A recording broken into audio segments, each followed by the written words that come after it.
Welcome to CNN 10 Minutes of News Explained. I think that makes sense. I'm Carl Azuz at the CNN Center. It's great to have you kicking off a new week with us. Sunday's date, September 9th, marked exactly 70 years from the day when North Korea was founded.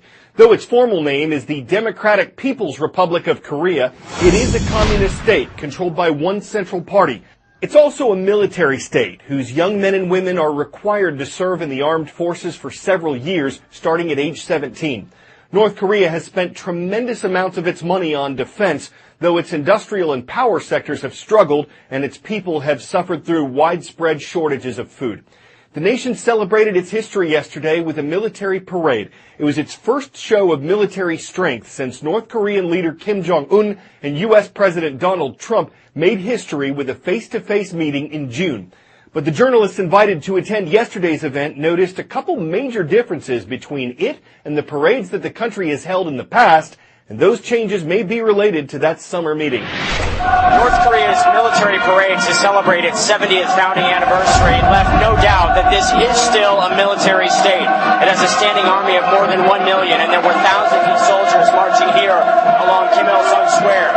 But one dramatic difference that I've seen this parade versus the previous parades that I've seen in this very square, the nuclear program was not included. You didn't see the nuclear symbol, and you certainly did not see the intercontinental ballistic missiles that are believed to pose a threat to the mainland United States. Those were kept away. The focus was on the soldiers themselves. Kim Jong-un, the North Korean leader, did not give a speech, but his right-hand man, Kim Yong-nam, did speak. And one thing that he said that I thought was particularly striking, he told soldiers they need to be prepared to fight a war, but they also need to be prepared simultaneously to fight an economic battle, to build things like roads and bridges and buildings to grow this country's economy, something that Kim Jong-un has said is his priority moving forward, something that he hopes the United States will be able to help with as he continues to work towards diplomacy with President Trump. 10-second trivia. Which of these places is a town, a county, and an island? Nantucket, Massachusetts, Key West, Florida, Outer Banks, North Carolina, or Catalina Island, California? It's true they're all islands, but the only one of these that's also a town and a county is Nantucket. Nantucket's about 30 miles off the coast of Massachusetts. It's home to centuries of history, 12,000 people year-round, 50,000 or more in the summertime, and an untold number of mice and ticks who play a starring role in our next story. Though a controversial proposal involving both animals is still years away from being possible, it is a talk of the town. On the West Coast, when it comes to natural disasters, they have earthquakes. The Heartland has tornadoes, the South has hurricanes. Here in the Northeast, our natural disaster is Lyme disease. And the cause of this natural disaster? Disease-carrying ticks. But scientists think they can stop this pest by genetically engineering another.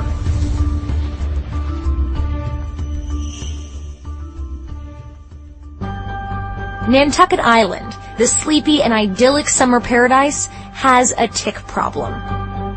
Ticks are the main transmitters of Lyme disease, a bacterial infection that can cause fevers, fatigue, and rashes. If left untreated, infection can spread to the joints, heart, and even the nervous system, causing serious long-term health problems. According to the CDC, more than 300,000 Americans are diagnosed with Lyme disease each year. But on Nantucket Island, up to 40% of residents have been diagnosed, according to a local health official. How serious is the Lyme disease issue here in Nantucket?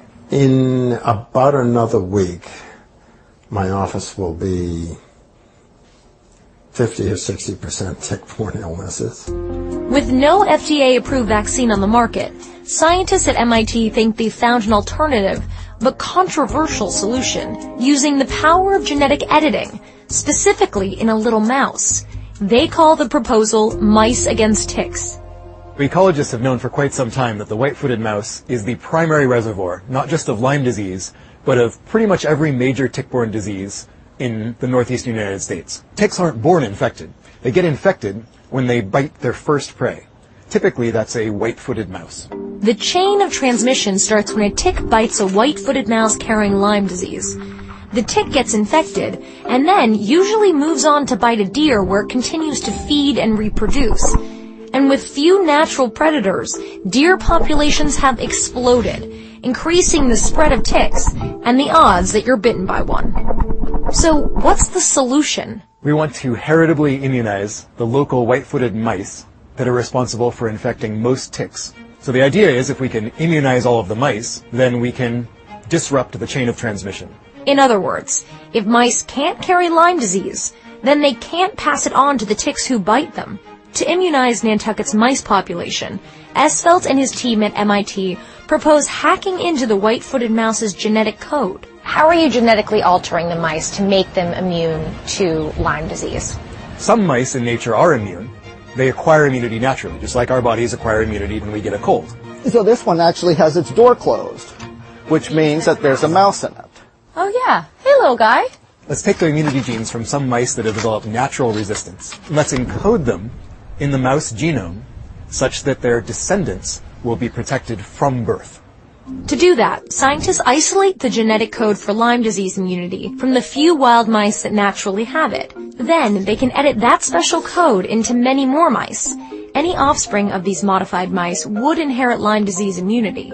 And if thousands of modified mice were released in Nantucket, they could pass on Lyme disease immunity to the island's entire mouse population. These mice would be expected to be resistant to Lyme for decades.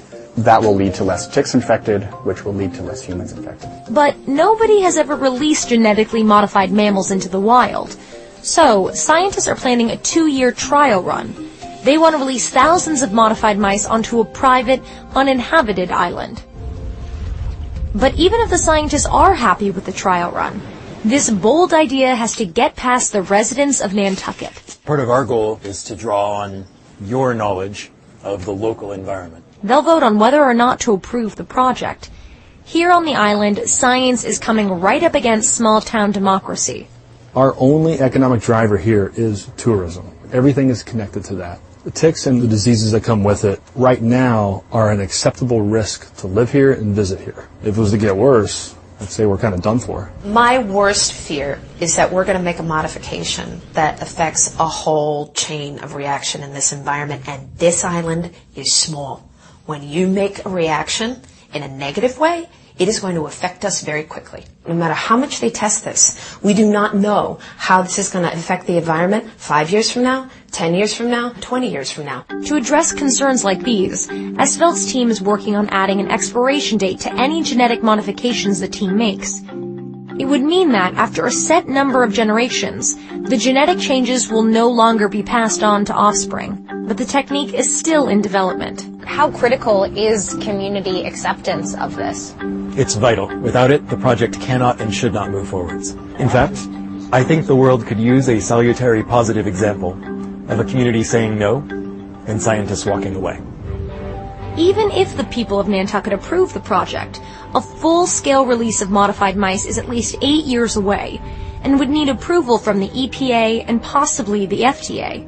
But if the experiment works, scientists see the possibility of using it on a broader scale as a tool to stop the spread of other harmful viruses and diseases around the world.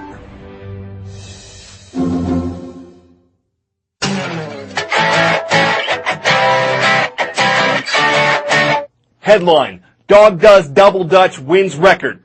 10 out of 10.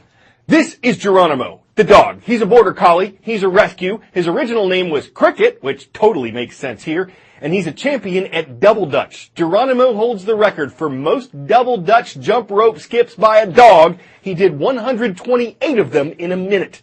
His owner says she hopes Geronimo will be an example of how rescue dogs can be great success stories. Does this mean the next record's 120 K9? Does it mean it's only a hop, skip, and a jump away? I suppose that with Geronimo, anything is plausible. Now that he's been roped into the sport, a string of successes may be just the wagoning. I'm Carl Azus for CNN 10. Please join us again Tuesday. We'll have special coverage of the September 11th, 2001 terrorist attacks that changed America. We'll see you then.